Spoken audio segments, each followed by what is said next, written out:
left, right. Yo, what's up, SipTalk audience? You are the audience. You're listening, you're watching this. So don't forget to like it, comment, subscribe so you can continue to be the audience. But really cool stuff. Today we're talking about aliens. It gets boring at times, it gets super deep at times, and it gets really weird at times. I want to know what you think. I don't know if you think aliens are real, so comment below, let me know. This is SipTalk. Grab a drink and enjoy. Of course, it's good.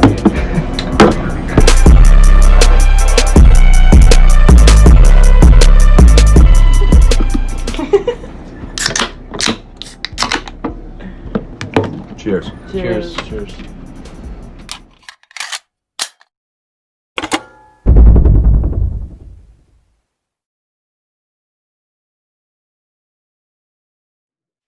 Hey guys, what's up?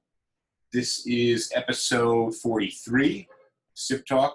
Tonight, James and I will be talking about aliens. I'm going to introduce my co-host, James, the Boswell, bartender, accountant, philosopher, referee.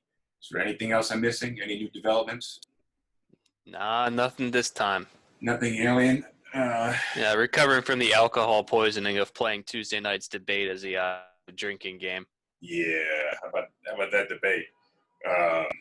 It was certainly an hour and 45 minutes of television. Yeah, well, we'll never get back. What are you drinking over there?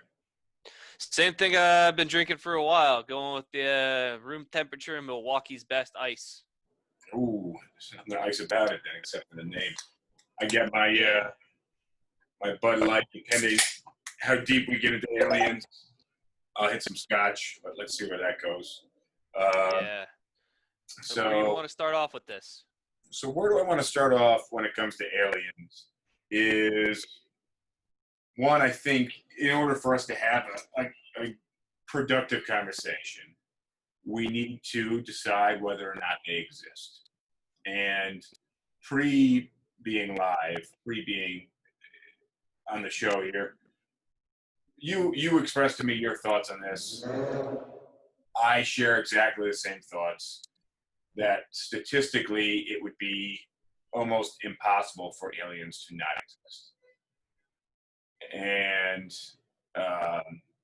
I'll let you finish the thought, and let's go from there.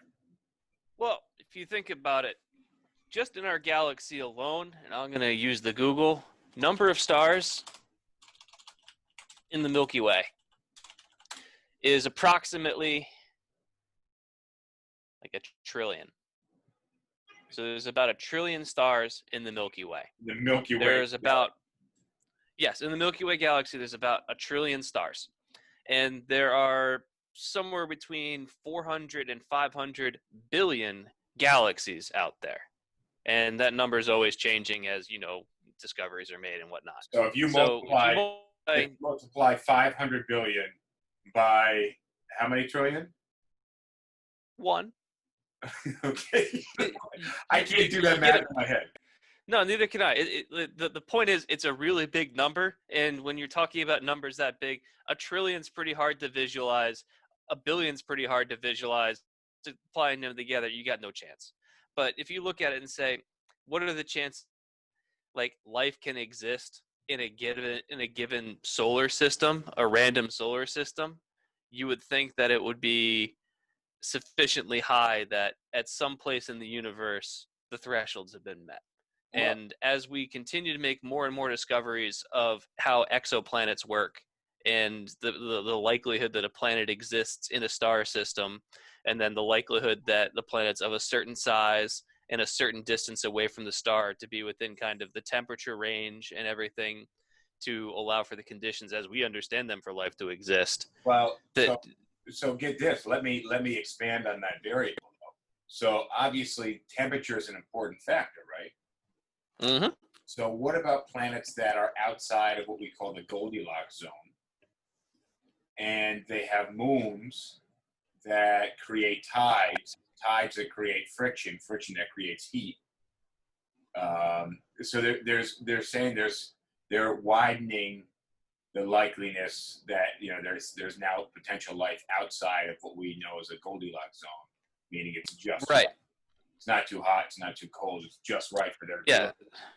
So you need to have a couple things. One is that the temperature can't be too high or too low. You need to be kind of in a certain area for chemical reactions to occur, and you need to have some kind of an energy differential. And so a good example of what you're talking about is actually the moon Europa off of Jupiter, which is an ice planet, and it's comprised heavily of water. And they think that the layer is like 1 to 2 kilometers thick, but it's close enough to Jupiter that as it orbits Jupiter, it gets closer and then farther away from Jupiter, just as its orbit kind of oscillates. And that change in gravity will stretch the planet and then compress in one direction or the other.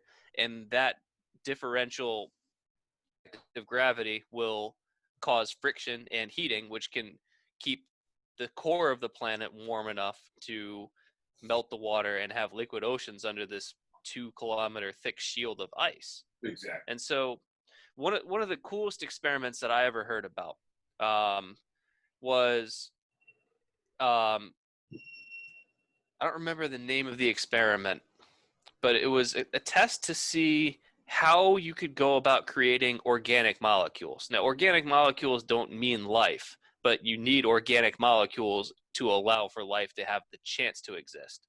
And so the question was, how did organic molecules come to be on Earth? And so what they did was they took a whole bunch of inorganic chemicals that would have existed on Earth in its early formation.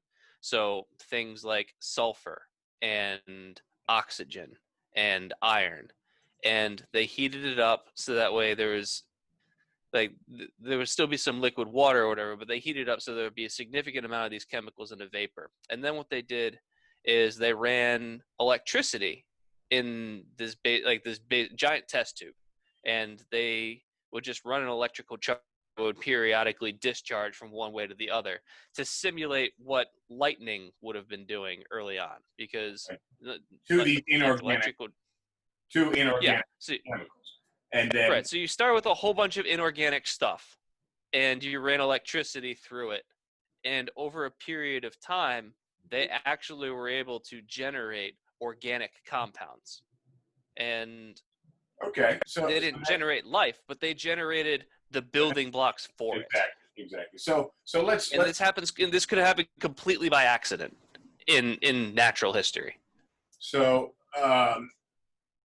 we're going to say that we both agree there's a very high probability that life can happen. You're saying through electricity and inorganic chemicals. So we're going to agree that there's a decent probability that life exists, and you take that decent probability and you multiply it times billions or trillions, it becomes much more likely. Mm-hmm. So I'm going to go with, for the sake of this conversation, because I believe that. Oh, for the viewers, if they want to look this up, the name of the experiment is the Miller-Urey experiment. And the chemicals that they used were water, CH4, NH3, and H2. So hydrogen, water, CH4, and NH3. NH3 I feel like is ammonia. And all right, so they use water, methane, ammonia, and hydrogen. And using that mixture, applying heat, and then running a spark through it with electrodes, they were able to generate over 20 different types of amino acids, which are proteins. Protein, exactly. Which is the foundation for life. So we'll agree that there's a very high probability that life exists. Almost an possible small probability that it doesn't exist, just because it seems like over time things trend towards the potential for life. So then I have a question to propose. Does life generate independently all across the universe, or could the ingredients for life have been scattered maybe aliens visit this planet, visit the next one, and drop it off. What I think, kind of the point that you just made, it's not like one alien form dropped off something over here to see what happened. Another alien form dropped off something here over here to see what happens to it. Or they visited Earth, they left behind some sediment, and then from the sediment grew, amoebas. Well, and you can even look at it as you really only need one planet to have this process happen. And then let's just say that a big meteor hits the Earth, and it shoots a whole bunch of shrapnel into space. Meteor hits the Earth, stuff flies out into space. And then that can just go out into the universe, and over a long enough period of time, like if that can escape the solar system, then it can go to a different star. And you might not be able to have galaxy to galaxy. That's probably too big of a distance. But within a galaxy, over a long enough period of time, you could probably have small impacts creating this cascade effect, and a small amount of organic material is ejected and makes it to another planet on some other star, and repeat the process. But I think this is kind of more the boring stuff when it comes to aliens, how they could possibly form. But I think it's very highly probable in either way that in many instances they can occur on their own, and it can occur in one place and spread. I think it's more likely that it would occur individually in different places, which I think is a much more interesting topic to go down. But either way, you kind of get the same result. And I mean, to me, it feels almost inevitable that some form of life is going to happen, no matter what. So then there's a couple questions here. There's one, which is, if life is very common within the universe, and like at what limits does life tend to sputter out? Because it's like a lot of things had to go our way for us to make it this far. There's mass extinction events every so often, and for us to have been able to make it this far and develop a civilization without having something really screw us. About 70,000 years ago, there was a mass extinction event that almost wiped the entire human population out. Where the entire population of humans dropped down to like 5 figures worldwide, which is absolutely insane. Right. So you can say in the universe, how hard is it for life to make it to the point that we're at? And the term is great filter events. So the Earth has been around for about 4.5 billion years. Yep. They say some form of life they found they can estimate back to like 3.5, maybe a little bit more billion years. Mm-hmm. So you've got 4.5 billion. You've got life happening about 1 billion in, and then you've got 1 billion years, and then 250 million years ago, you got dinosaurs. Is that you get a similar number? About 65 million years ago is when the dinosaurs died out, but the dinosaurs spanned a really long period of time, because it was like 250 million years ago up to about 65 million years ago. So, yeah, so you got the span of Earth, potential life, 1 billion years, another 1 billion years, another 3/4 billion years, dinosaurs, 190 or so million years, dinosaurs go extinct. And then roughly, I got this written down, roughly 60 million years ago, something that resembles a potential human. And then anything that would be recognizable as human about 200,000 years ago, modern human. Let's say going through the anthropological thing, I think the farthest you can go back to like trace primates or whatever that started to like the evolutionary track towards us, it's like 4 million years ago or so. Oh no, I had 6 million years ago. Okay, yeah, I'm not too far off. But we're 1 million years or 2 million years away from each other. But you got like on this scale, 1 million years or 200 million years is smaller than the width of my finger. Right, and also like on this scale, the human, like the part where humans actually did anything meaningful is just tiny. Like, but so the idea is life seems to be like I think we can agree that life has a pretty high chance of existing elsewhere, It but seems it's very really hard for us to say how easy it is for life to make it as far as we have. sure, but let's talk about life as far as we have. We're really getting into it just being sentient. Yep. So, but there's lots of life out there, and you get into evolution, and that's where I think it gets really, really interesting. I think that's where when people think of aliens, they think they're going to look remotely like humans, and I think that's very, very unlikely.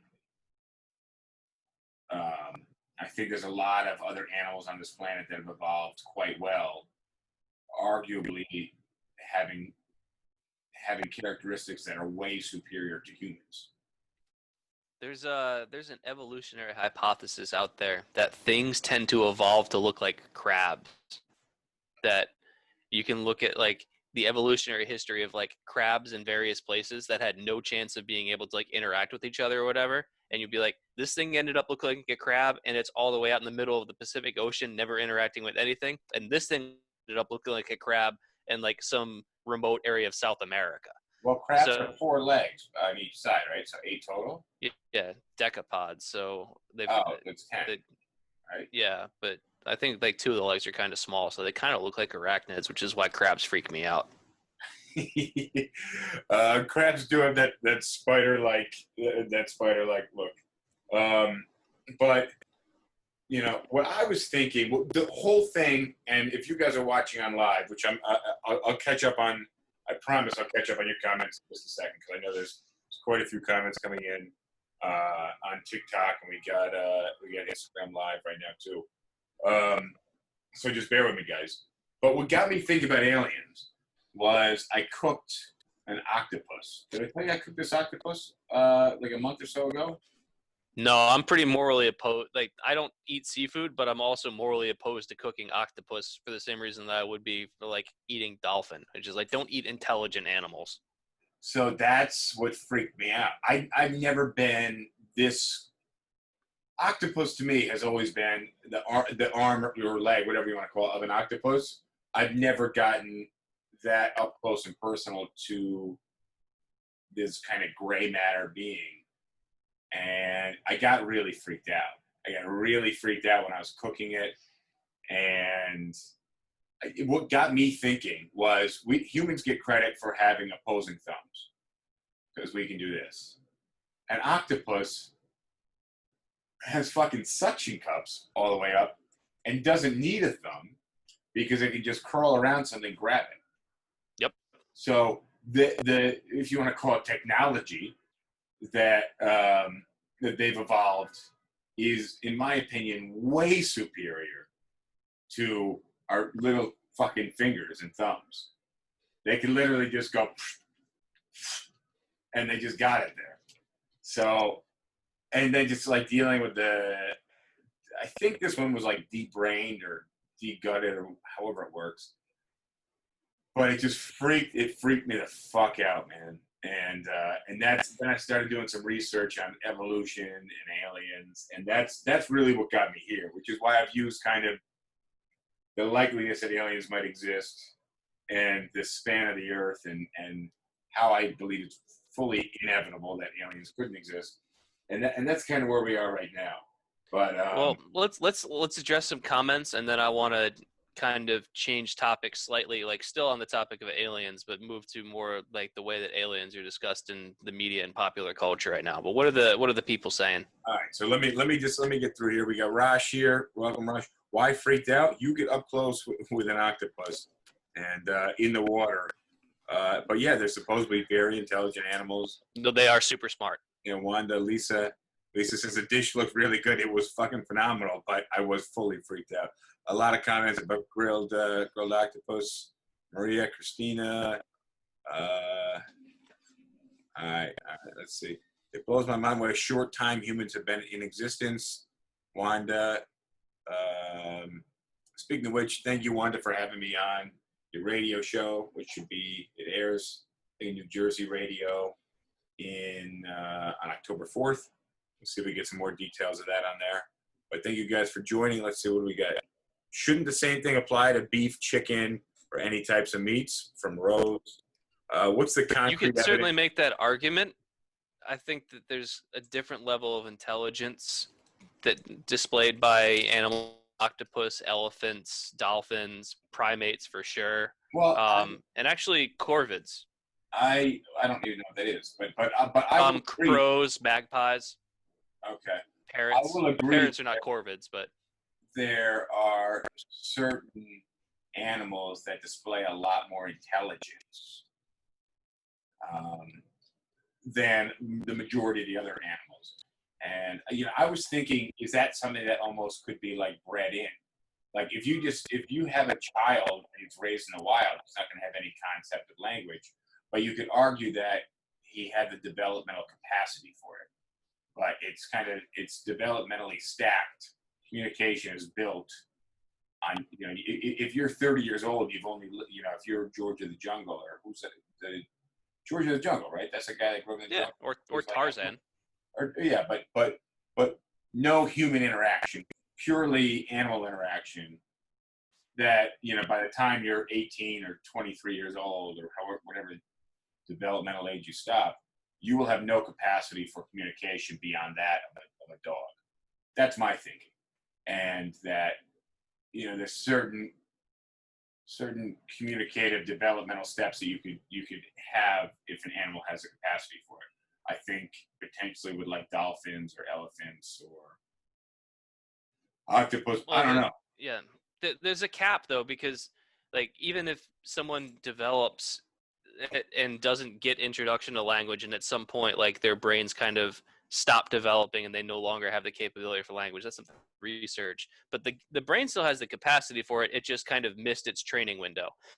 Even if you take an intelligent animal such as a chimpanzee or a dolphin or an elephant, is no matter what you do, even if you start from day zero, you can't really do much to train language. The closest they've gotten is with gorillas and sign language, and to some degree that works, but it's an extremely basic thing where they just don't have the capability in the actual hardware of their brain to be able to develop those areas beyond a certain point. So let's give it a couple hundred generations of us rebreeding the smart ones. Well, then the argument that you'd be doing is you'd basically be fast tracking the evolution that led to us. Fine, and I think that could be tested. Who knows? There's ethical implications there too, but yeah. So we're making animals smarter. All right. Well, but so let's backtrack a little bit. There was something you wanted to talk about. All right. So let me ask you this question, and it was, I think, a lot more popular 15 or 20 years ago. But the broad question I'm asking is, do you believe that aliens have visited this planet in some capacity? Oh man, we're going here already. I wanted to go arguments against intelligent design first, but so believing we already kind of made those arguments about how life can happen by accident through just natural processes. Sure, and it took 3.5 billion years, which is an unfathomably long period of time for us to arise. So I think we've kind of argued. Sure, but I was going to argue about how unintelligent the design of humans is. That it's purely a numbers game. That we have the body parts that we do, and that we're like we'd be better off with a hard shell. We'd probably be better off cold-blooded. Who runs a wastewater pipeline through a recreation area? So yeah, you got your pleasure gonads there, but then they also are responsible for excreting the waste. You breathe through the same hole that you eat. There's a design flaw there. Yeah, there's a lot of design. Our eyes only point forward, and we have to turn our whole head and neck to look behind us. We can't regrow. Like there's a lot of shit that other animals have. We get sunburned. Like think about that. But I kind of want to skip over that, and let's just talk about, do you think that aliens have ever visited this planet, because we've all seen videos of UFOs and all heard stories of abductions and strange things that have happened or whatever. Well, So where do you fall on that? And not even talking about ancient aliens or any of that bullshit. So let's touch on UFOs. Okay. A UFO by definition means we don't know what it is. So Yep. so for somebody who doesn't know what they're seeing, to decide that their brain initially goes to alien spacecraft is really a bit far. There was something I saw online a week or two ago, maybe less than a month, about a whole bunch of people stopped on the highway taking video of this UFO in the sky somewhere in New Jersey, and come to find out it was a blimp. So I just right off the bat, I'm going to discredit most UFO sightings, saying that it's alien spacecraft when we have very little proof. Also, if the aliens were coming in the 40s and the 50s, the 60s and 70s and the 80s, they really seem to have slowed down with their visits as our technology has evolved. Let me speak to that point, because I know where you're going with this one, and this point was raised by a web comic that I really like called XKCD, which he does a little graph where like prevalence of camera phones goes up, and at the same time aliens and videos of aliens and ghosts and all this other stuff drops. So like, you're telling me, who do you know, how many people do you know that have a camera on them 24/7? Yeah, Everybody, right? Literally everyone. Yeah. I don't know. In my adult life, I would have been able to name one person I knew that was an adult that didn't have a camera phone, and even he now has a smartphone. So literally every person I know has a camera that they can have with the ability to take a picture or a video within, I would say, 5 to 10 seconds. Oh, well, we're talking like Fish it out of your pocket, boom, we're taking the video. Like 4 or 5K, high megapixel count. Oh yeah, quality. Yeah, very high quality. Yet, when was the last time you saw like a 4, 5K alien video? Or ghosts or Sasquatch or any of the other things. Like, it's always blurry. As soon as it's always blurry, it's always out of focus. It's always just off the side of the screen.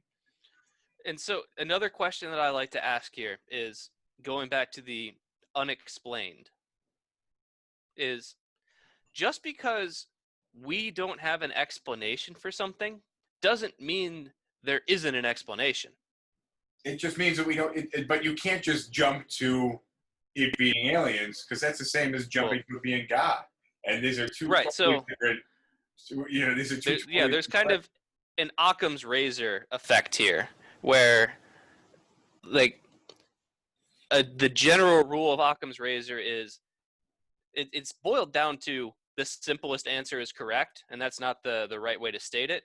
Occam's razor is more along the lines of, in general, the answer that requires the fewest leaps of logic is going to be more correct.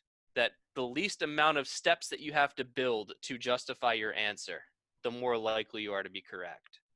So God is most likely the answer. No, because in order to build up God, you've got to do a whole bunch of leaps of logic to establish how he came into being and all of his rules and everything else. There's a lot of leaps of logic that involve positing a God. Well, fair enough. So then it's aliens, obviously. A similar level of leaps of logic, because then you're going to have to explain how they got here and how their technology works and all that other stuff. So yeah, exactly. So let's get into travel, interstellar travel, interplanetary travel. Unless you want to touch a little more on UFO sightings. No, I think we both basically agree is that and also think about it like this. So I think one of the best explanations for a lot of UFOs is going to be governments testing various technologies, and governments have an extremely strong interest to deny any of that, because if that information gets out and it's a technology that might actually be helpful for them for whatever they want to do, and they don't want other countries finding out about it, Well, yeah, they're going to deny it. So I think the best explanation for a lot of these things is like the government's testing a whole bunch of secret shit that they don't want other countries to discover whatever technology they're doing. I think that that's a far cleaner and simpler explanation than having to figure out how aliens did this stuff. I agree. Real quick, just thought of this. If you guys are watching live, I appreciate you being here. You should go and subscribe to our YouTube channel, or you should subscribe to the audio version of this in case you're missing any of it. I know a lot of you guys are watching on social media, and you're not going to sit here for an hour, but you can also download the audio version wherever you can find a podcast. And if you're watching this after the live version you're watching on YouTube, please like this video, subscribe, and you'll be our friend forever. And you can suggest future topics. I think ghosts might not be a bad one to get into if we could get somebody who's really on the pro ghost. You know, yeah, we need to have some, because you and I are going to be on the exact same side on this one. Like when I worked in the hotel that I worked at in Charleston had a reputation for being haunted. I worked there for 3 years. I worked exclusively night shift, and for the entire 3-year period that I was there, I didn't see anything interesting. And people were like, "Is this place haunted?" I'm like, "Yo, I spend every night here." No. Like, well, we heard it was. I'm like, well, then you heard it from someone that was stupid. Oh man. All right, so interstellar travel. So the problem with interstellar travel is, let's just assume that there's an alien civilization somewhere out there. Let's pick the nearest. The nearest star is Proxima Centauri, which is I think 3.5 or 4 light years away. Let me look it up. Okay, so that's if you're going at light speed. At light speed. Okay. So Proxima Centauri is 4.2 light years away. So 4 years away at light speed. What happens to your body at light speed? Well, what happens to your body? First of all, what happens to your body at high speeds? Well, first of all, to get to light speed requires acceleration, and so human accelerate can't really. Well, so to accelerate at all requires force, and so if you need to accelerate to light speed, that's going to take some time. Because if you were to go from 0 to light speed right now, like if you were to put me in a vehicle that somehow had the capability of accelerating to light speed, like, and you put me in there, just press go and it gets to light speed in, let's say, a second into it, I'm going to be a plasma of high energy particles because the vehicle obliterated me. So as you accelerate to light speed, gravity becomes basically infinite. Am I accurate with this? No, because like you could be moving at light speed, and if you're not accelerating, then from your frame of reference, you're just moving really fast. But like you're seeing stuff buzz around you or whatever. But if you're not accelerating, you feel no force. So you could be moving at light speed and feel no force. But to get to light speed is, as you get closer and closer to the speed of light, the amount of energy that needs to be imparted on an object to reach light speed increases exponentially, to the point where you get to a certain level where it's impossible for you to introduce enough energy to that particle to accelerate it past a certain point, where it's just asymptotic. So the only particles that can actually make it to light speed are particles that have no mass. If you have any mass whatsoever, you cannot reach light speed.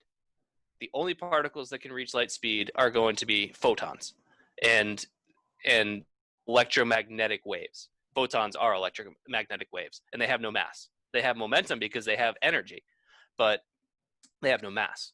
So if you have a particle that has any mass whatsoever, it will never be able to get to 1.0 C. It will be able to get to 0.9999 whatever, but it will never be able to cross to 1.0. Yes. So we are comprised of molecules that have mass, and that's why that creates a bit of a problem. But if you're going just under the speed of light, you're still going pretty quick. You're going at half the speed of light. It would only take you 8 years to get there. Okay, so the maximum amount of G-force acceleration that a human can withstand is about 9 Gs, and that's only for like a couple seconds. If you've trained for a long period of time, you might be able to make it 30 seconds or a minute. But those are people that have trained specifically to be able to withstand high G forces. So let's just divide that by 2. A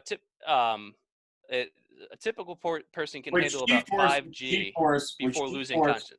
Which G-force, just if you're watching, G-force is the force of gravity. So one G is what you feel moving around.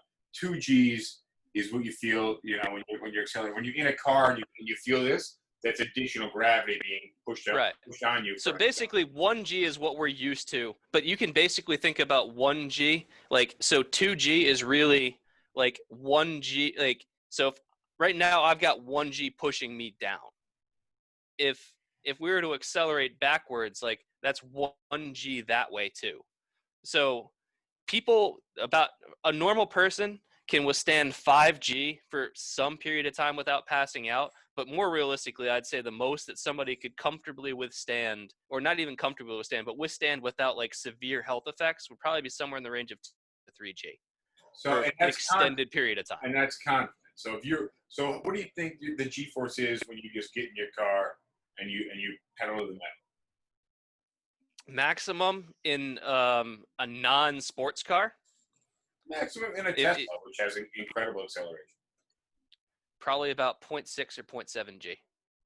Okay, so you're not even at 2G yet. Your best car, your best street cars, are going to be able to do a lateral force G of between 1 and 1.2, and a braking force of probably 1.3 to 1.5. And that's slamming on the brakes and everything all your tires working exactly the way they want to. No gravel. Formula One cars, which are absolutely insane in terms of what they can do, can max out between 5 and 6G of lateral forces. They can't maintain that long because the tires will start to break down. But in the right conditions, a Formula One car can produce 5 or 6G of lateral force and probably between 1.5 and 2 of acceleration force of going from 0 to 200 or whatever speed they go. But if we're going to talk about spaceships or whatever and trying to build a spaceship that can transport people some long distance or whatever, we want to get that up to some level of light speed. Let's not even talk about the energy requirements or the design that goes into building the engine. Let's just assume that we have that technology. We're going to be limited by what the human body can withstand in terms of acceleration forces. Also, you could break down how much acceleration is needed to get to a tolerable, to get to a reasonable speed to get to another solar system.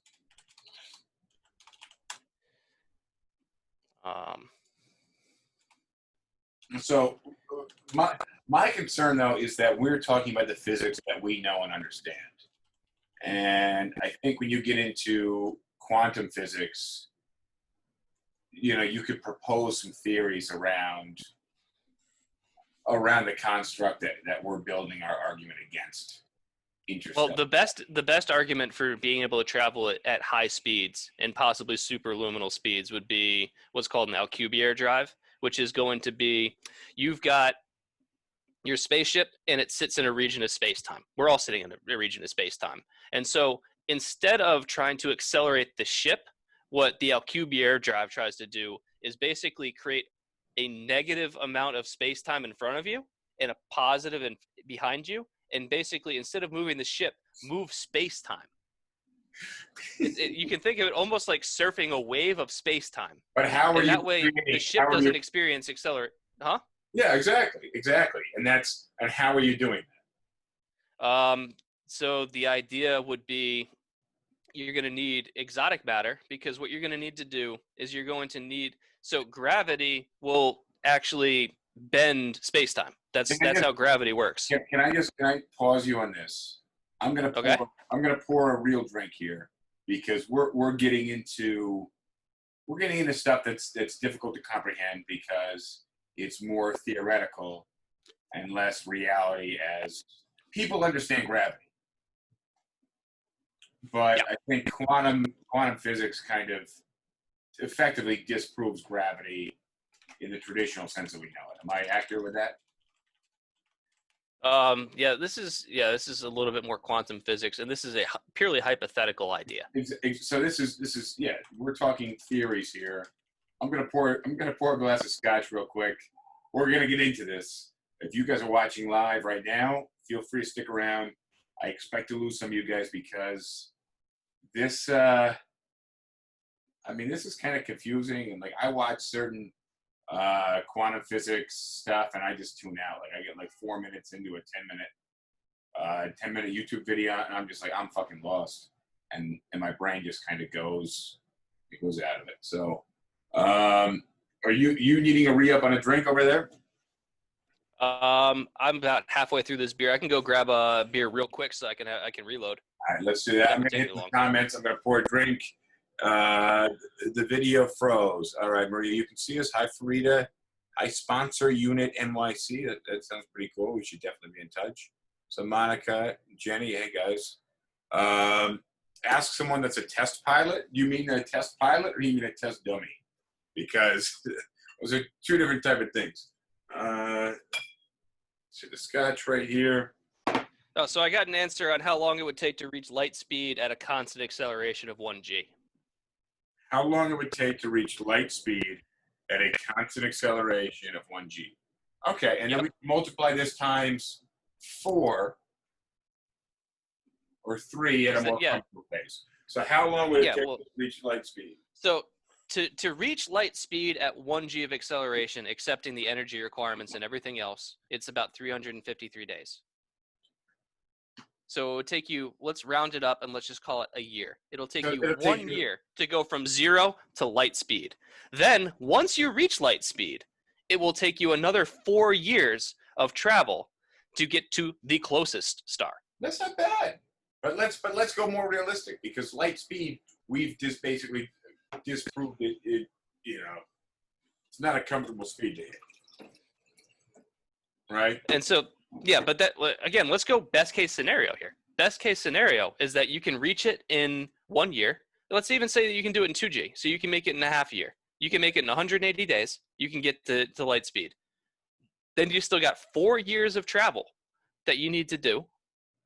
And then you have to decelerate, because if you're going light speed and you hit the planet, things aren't going to go well for you. That's a good point, the deceleration, because you're not about to hit, presuming we're going to hit another planet with atmosphere, or an atmosphere similar to ours. Even if it doesn't have an atmosphere, if you're going at light speed into the surface of it, it's going to make make a really big explosion. Or you're a meteor, hitting a planet without a layer of somebody to use friction to your advantage. So you've got to decelerate to some manageable velocity to be able to even make it to a planet. Okay. So even if aliens have you can go technology. Wait, so you tell me in 5 years you can go interstellar? If you were able to accelerate at 1g constantly, and not accounting for the energy requirements needed to do so, then Okay. Interesting. And remember, the closer you get to light speed, the more and more energy you have to put in. So I think Valerie, I got my drink. You refresh, you got what, another Miller? You don't keep using a refrigerator? What? Sometimes sometimes I forget and I just leave it on the kitchen floor and I'm like, all right, well, it's beer. Oh, that's good. Little scotch. It's been a little while. Not been drinking a lot of scotch. What brand? My favorite. Any guess on that one? It's gonna be Dewar's White. It's Dewar's, yeah. Dewar's is like our Gatorade. You got like a football team drinks Gatorade, real estate agents drink scotch. Gatorade, obviously not the most nutritious, not the highest end athletic drink, but serves a purpose. So say there's aliens and they can travel. I mean, I think that's reasonable. I don't think that I think technology is going to continue to accelerate over the course of our lives. I think we're going to see some really cool stuff. Gravity bending, mind bending type stuff. But also, you remember with the large, what is it? They call it the Large Hadron Collider, something about Higgs It's in boson. Switzerland. Yeah, so they thought when they fired that thing up, they were shooting atoms at each other, something like that, right? Yeah, streams of protons. Streams of protons to create miniature black holes, right? No, that was Or there was a potential theoretical implication. yeah. Some people, well, yeah, because a black hole doesn't require mass; it just requires a certain density of energy within a given space. So they And thought there was so, a possibility they could create a black hole. right, but it would be a black hole that would be so incredibly tiny and short-lived that it wouldn't do anything. Well, we got to get into the science of black holes to figure that one out. Oh, I know a lot about this. You know a lot about black holes? I'm obsessed with astronomy and cosmology and like all this kind of stuff. So like I don't have the deep math background to study it, but I watch all the videos of like people that know more than I do talking about it. It's just like a small obsession of mine. You know, almost all the videos I watch are of people that know more than I do. So But yeah, so even if you were to have enough energy in these proton streams or whatever to create a miniature black hole, so the lifespan of a black hole is inversely related to its mass. And so if you were to take protons and accelerate them to a high enough speed and then collide them, like you would have enough energy density potentially to create a black hole. I don't know. I'd have to look it up to see like how fast the protons would be having to move in order and like colliding to create one. But you'd be looking at a black hole that would have a mass of at most a couple protons. And in order and so a black hole of that mass would have the size of barely larger than the Planck length, and black holes radiate heat, and the speed at which they radiate heat is inversely related to their size. So a black hole that is going to be that small would last such a short period of time that it would be almost impossible for us to measure. The only way that we would even know if we created a black hole in this way would be by looking for certain radiation signatures of its decay. yeah, so It wouldn't have enough time for its gravity to pull in anything. And even if it had enough time to pull something in, it would not have enough time to be able to kind of like spiral and continue to grow. It would radiate out stuff faster than it could pull anything in. Yeah, I didn't know that black holes radiated heat. So that's yeah, it's called Hawking radiation. And it's a really simple explanation for a cool process. Okay. Well, let's backtrack to something a little more interesting. Black holes, interesting to you and I. Interstellar travel, interesting to you and I. I think we need somebody above our pay grade to get into theoretical interstellar travel and theoretical space travel that makes sense for aliens to be visiting. Would you agree on that? Yeah, the only feasible way that I've heard of is that Alcubierre drive, and basically what you're going to need is you're going to need some way of being able to create a gravitational field like that warps space-time large enough that you can kind of surf the wave, and in order to do that, you need a positive amount and a negative amount. So it's pretty easy for us to create dimples in space-time. In fact, you're doing it right now. Just by having mass, you're creating a small dimple in space-time, and we're existing in a much larger one that the Earth is creating, and the Earth exists in a large one that the sun's creating. So in order to create a localized dimple in space-time, we'd need to have some way of injecting a tremendous amount of energy directly in front of the ship. And then what we would also need is we would need some way of creating a negative dimple, so a ridge behind us, and that would require negative mass, and we haven't figured out how to do that yet. Okay, and then you're literally surfing.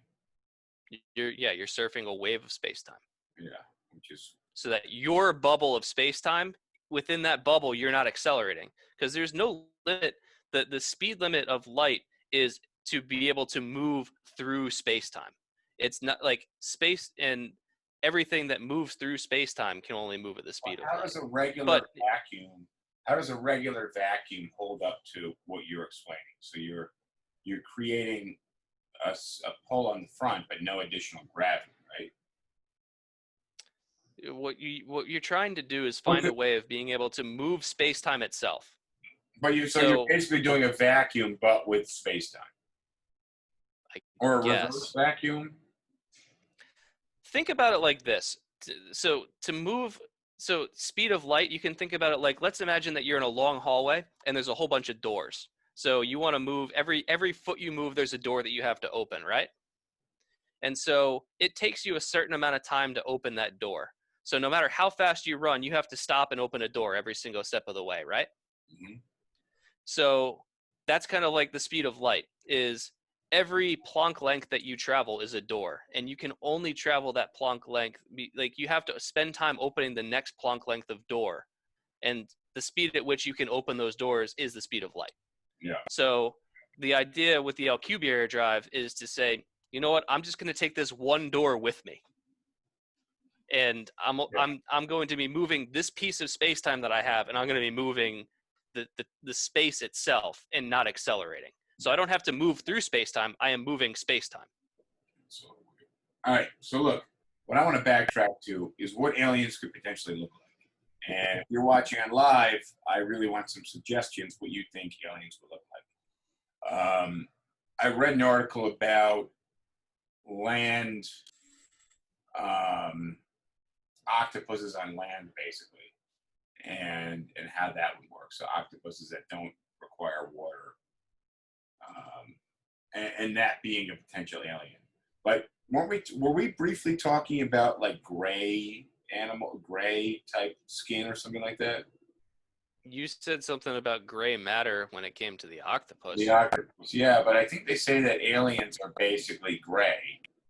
You know, that very likely they would be gray. Do you know anything on this? I know that in popular culture, you've got, the classic alien with like the kind of ovoid face and like kind of gray featureless skin. But I don't know why. But the gray is something. Anybody know about why aliens would be gray? There's a good reason for that. It has to do with I think with like the sun, and the opposite reason as to why we tan, which is not really a good thing for us. It's just our body's reaction to the sun. What do you got? I'm trying to see. There's a Wikipedia article about it, but I'm not able to find a quick answer as to why people have gone with the gray alien. But even like the gray aliens or whatever have a relatively humanoid appearance. They've got arms and legs and a head, and large eyes and a nose and a mouth. It seems like everything's going to have a centralized brain. But that's not always true across the animal kingdom spectrum. Not everything has a centralized brain. Some things don't even have central nervous systems entirely. Jellyfish. Exactly. So that's they're intelligent. What you said? Not that they're intelligent? No. No. Yeah. Well, but that's so. What do they say? What animal doesn't have a I don't know. Starfish. I don't know. Earthworms, maybe. But there's definitely going to be a quality of having multiple limbs that are similar, because there's a lot of animals out there that have multiple limbs. Imagine a jellyfish, found out that not a jellyfish, an octopus realized it didn't, they had the ability to be on land, right? And then this particular octopus kept bringing back land food, bring it in, mated with a lot of other female octopi, and they produced octopi that could also walk on land.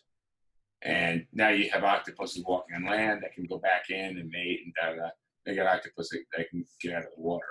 Well, it's kind of the general theory as to how fish made it from water to land is a gradual process.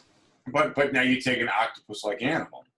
And also, there are asexual type animals out there. So not everything... Animals that can asexually reproduce? Not everything needs a male or female counterpart to reproduce, which we do. And I think the reason that that's a evolutionary, it's beneficial for evolution is that you get the diversity. Right. So asexual reproduction, it's a lot harder to introduce mutations and everything like that. Whereas with sexual reproduction, you've got two different, slightly different genomes or whatever that can. So, evolution takes a lot longer with asexual reproduction because you're not introducing mutations. So Lisa's saying, I'm saying aliens do not have a gender. I'm saying it's very possible. We have animals on Earth that don't have a gender. So yeah, there's nothing necessary about gender. It's only entirely thing is possible that that aliens could involve. when you merge two different, male and a female, or however you want to define them across whatever animal species, an A and a B, they each represent a different genome, with potential mutations. When it's just one, the potential for mutation is cut in half. So evolution would then take twice as long. That's arguably long. sure. Yeah, so I'm sure that there's a different answer than two, but for our purposes, it makes sense. Yeah, but longer nonetheless. So yes. But I do think there's a possibility that, like just think about the other benefits that other animals have that we don't have, and then you throw some variables in there. But there are other planets that have a higher amount of gravity. Like the moon has less gravity than we have on Earth, so you might get more slender. If they were to evolve the same way that we did, they might not be so muscular, obviously, but they might be more like they might have longer arms, longer legs, because they're not fighting gravity. Whereas on a planet with higher gravity, you might have fewer people that are walking on two legs. You might have more people that are walking. You'd have to have more robust skeletons and more muscle to support the mass, and probably smaller overall structures. But but I just think about the skeleton in general, like an exoskeleton would be way more badass than an internal skeleton, traditional skeleton. What if you had both? Problem with the exoskeleton has to do with respiration. Explain. You can't have a regular respiratory system with an exoskeleton. You still have holes on you. Yeah, but it has something to do with the ability to scale up in size in an exoskeleton, where eventually the exoskeleton, because it takes up so much more surface area. Because think about how your bones are all internal. Now imagine taking all of that bone and putting it on the outside. It's going to weigh a lot more. So you've got a much higher energy cost to an exoskeleton as you scale up in size. Exoskeletons are cold-blooded. Right.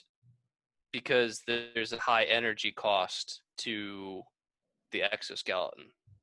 So if they were warm-blooded, then they would have to. It would be much harder for them to be able to eat enough and just maintain the energy requirements. That's my thought on it. But basically, there's a reason why exoskeletons haven't evolved above a certain size. Well, sure. Okay, fair enough. But you still have an armadillo. Is that exoskeleton? No, but it's a harder skin. It's a harder skin. That's just harder skin. Armadillos still have bones. Yeah. Now, are all exoskeleton animals all slimy and shit inside? They are, right? There's no. They don't have bones. They don't have bones. Well, no. Yeah, if they have exoskeletons, they don't have bones. Yeah. Do they still have ligaments and tendons? I think a lot of them actually are able to actuate their appendages through hydraulic action. Wild. That's fucking wild. Yeah, so you have these hydraulic fucking animals that are crawling the surface of this earth. It's all going to be controlled by pressure in whatever. It's going to be liquid that's just under low pressure it retracts, under high pressure it extends, and you just you manipulate limbs through hydraulics. Well, yeah, they say there's geared animals. Aren't there some geared animals like like crickets or something like that have this internal gear. Yeah, that have natural gears that look like straight out of a car or something. Like the steampunk or whatever that's called. All these gears. So that's pretty wild to have fucking geared animals. Are there organisms beside insects with exoskeletons? So there's only one insect that we know of that has gears, and it is a Issus coleoptratus. It looks like a mix between a fly and a grasshopper. Okay. What size is it? Pretty small. Okay. So are there animals that have exoskeletons? Yeah, look at crabs. Besides insects, look at crabs. Yeah, arthropods. And what's that? Arthropods. What does that mean? So it'd be like crabs, lobsters. Yeah, I never really looked at a lobster like a water, what do you call that? A cockroach. I never looked at lobsters like water cockroaches until I was in the Caribbean, and they don't have the big claws that go around them. They just have two pointy things in the front of their antenna. head. Yeah, they don't have these giant claws. So, and then I started to like really look at the rest of their body, because lobsters are typically defined as we know them as big clawed animals, similar to crab. When you see them without the claws, your attention is drawn to the rest of their body, and you're like, "Fuck, that legit." To steal material from one of my favorite comedians, like, take your bias away from the fact that eating lobster is normalized in this country, and tell me what the difference between lobster and bug meat is. I don't know what the inside of a bug looks like, really. I would imagine it looks very much like the same as a lobster. Uh, Well, I don't eat seafood, so like, Yeah, I'm not a hypocrite here. I don't eat bugs. I don't eat lobster. But yeah, you're eating just a giant hunk of bug meat. So Thank you, Jim Gaffigan. So I cooked the octopus a few weeks back, almost like 2 months back actually. And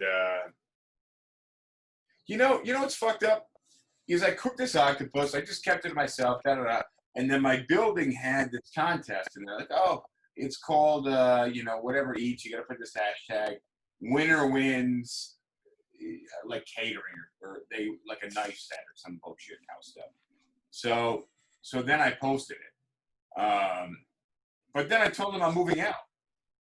So now I'm really concerned they're not going to give me, because I won the last prize for the cocktails. It was called like, whatever cocktail hour hashtag, you got to use a hashtag. I won it. I got 2 giant. What drink did you make? I posted a bunch of drinks that I made in the apartment. I tagged the complex. I tagged them. What were the drinks? Oh, Paper Plane, Negroni, some Aperol Spritz. I just tagged a whole bunch of drinks in one post and put them all out there, and I won, which is badass. I'm not. What did you get? So I got 2 giant cases of water. I got a $25 gift card to like a liquor delivery app, and they're supposed to send like some bar supplies, which I haven't gotten yet. And now there's a new one that's for cooking, like because you're supposed to use your kitchen in your apartment, right? They want you to show off your kitchen and this and that, show off your cooking skills. Yeah. So I mean, I looked at the competing people with the same hashtag, which you need to label that hashtag to win, and I'm a pretty clear winner on that one with the octopus. But now they know I'm moving out, so I really think there's a really high chance I don't win. And somebody with the goofy teddy bear shaped cookies is going to win this competition. So I got that. Serves you right for cooking octopus. Well, yeah, I agree. So I did have so I posted that. I'm going to segue a little bit onto Instagram.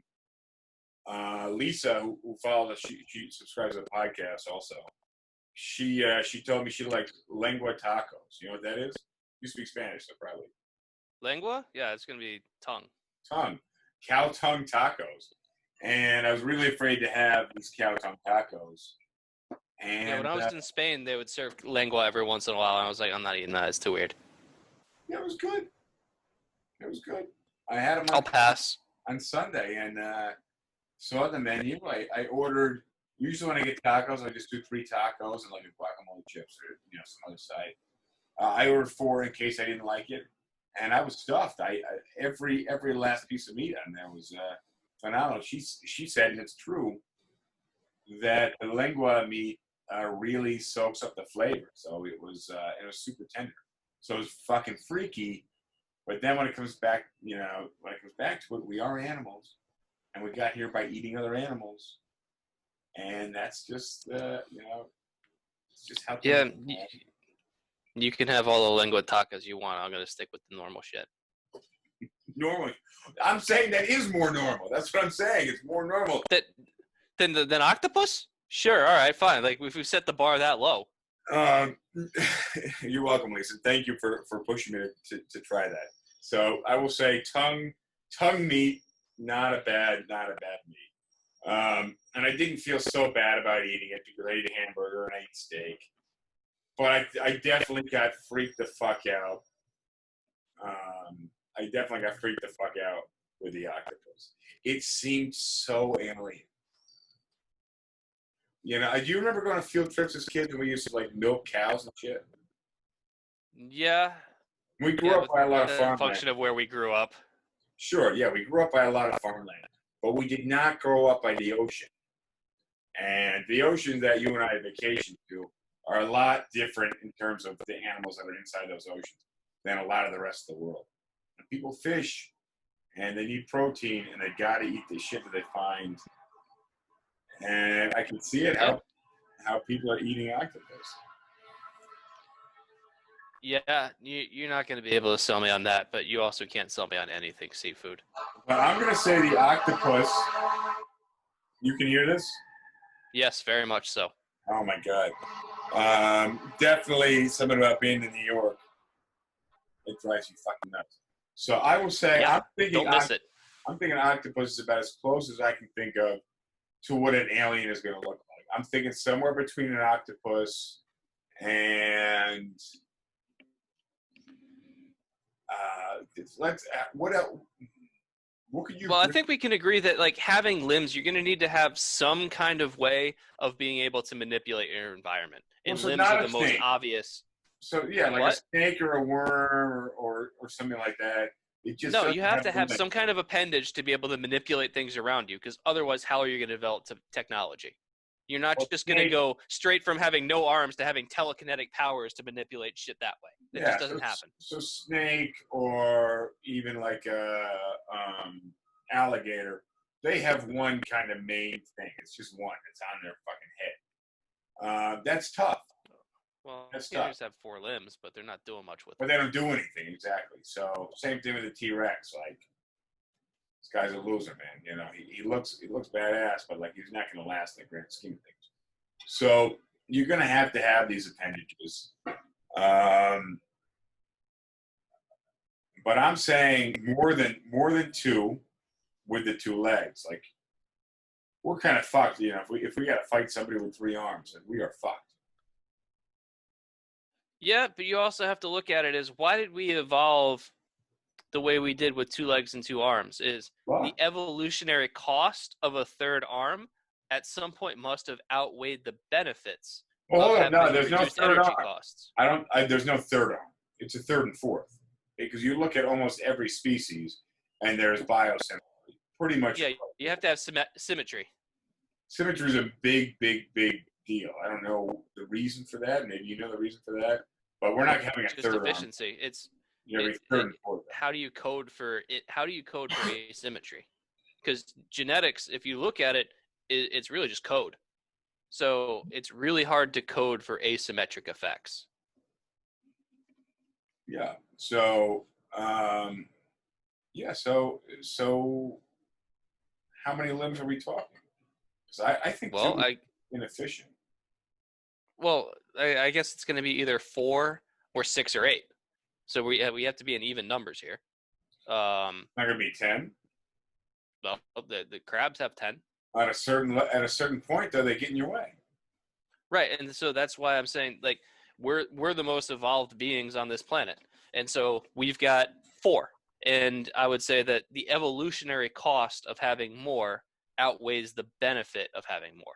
Where there's more energy, it's a less efficient design. And we have 4 is that way, like, if you lose one arm through an accident or something, you still have one other arm that you can use to kind of like survive and get by.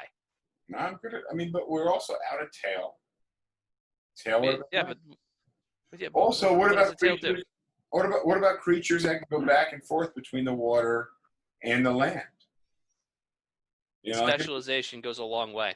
And if you're spending points to have both a normal respiration system and a gill system, then you're spending time and you're spending evolutionary energy and also valuable body space replicating duties. And true. Sure. All right, dude. I'd love to go deeper on what aliens look like. I'd love to go deeper on space travel, actually. But I think it's best we do that another time. Yeah, we should get somebody on to talk about theoretical physics, because I've got a huge interest in it, but mine is kind of as a fanboy and not as an expert. But bear in mind, we need theoretical physics, quantum physics. We need this to be able to be delivered, and I love YouTube for this, but we really need it to be delivered at a 4th grade level. So there's a couple channels out there that are very good. If I could give some shout outs. Sure, but don't, because this is our channel. We got to recruit these guys over here. So what I'm saying is, if you're going to talk to collegiate viewers, we don't want you. You know, we want the Bill Nyes that are gonna talk to the 4th graders.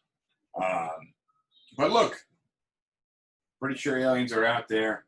Whether they want anything to do with us, whether they know we exist.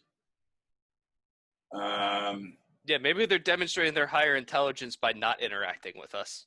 Well, I mean, we don't talk to the ants. Like, we don't see what's going on in the ant world. You know, we're not that far. Yeah, We've only got what, 200,000 years at tops, and we don't even communicate. You know what? The thing is, even that, like, we've only been broadcasting radio waves for the last 100 or 150 years.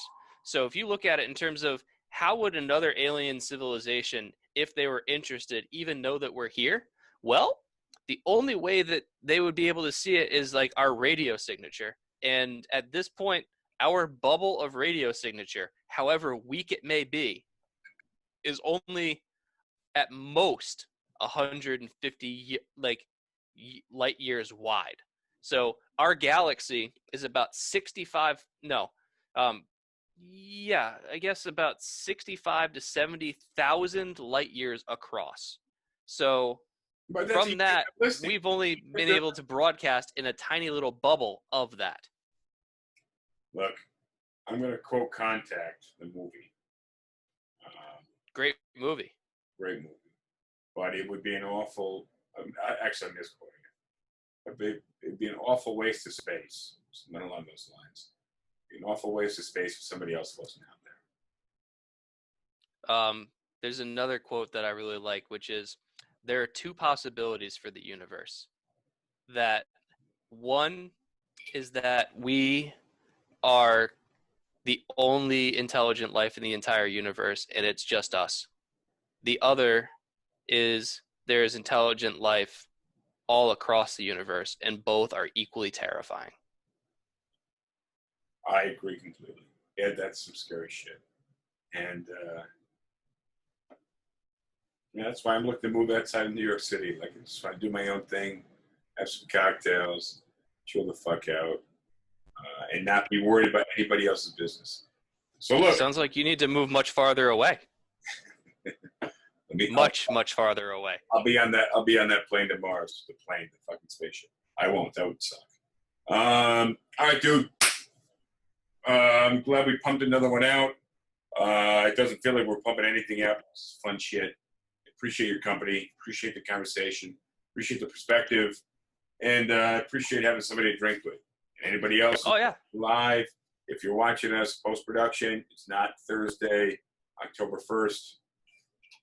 Cheers to you, because you guys. And I got to find time to get up to New York City to be able to do this podcast with you in person. But until Well- New York relaxes its stupid regulations about quarantining for South Carolina residents, that's going to it's a plan that's going to have to be put on ice. Well, if you're watching this, I fear for you because we do this one-on-one. It's going to be a 2.5, 3-hour podcast that is it's going to go off the tracks probably. Oh, yeah. I'm going to be stumbling out of it. All right, guys. Thank you for coming. James, I will talk to you soon. And if As you're watching always. this, as always, subscribe, like, and fucking help us out, man. We're doing this because it's fun, but we're doing it because we have interaction with people like you. So thank you for being here. And sorry to interrupt. Go ahead. Well put. I got nothing else. All right. That time I got priced out of PBR. Peace. All right. So tell me, do you believe we've been visited by aliens? Your call. Let me know. Let me know what you think. I like PBR. I just got priced out of it.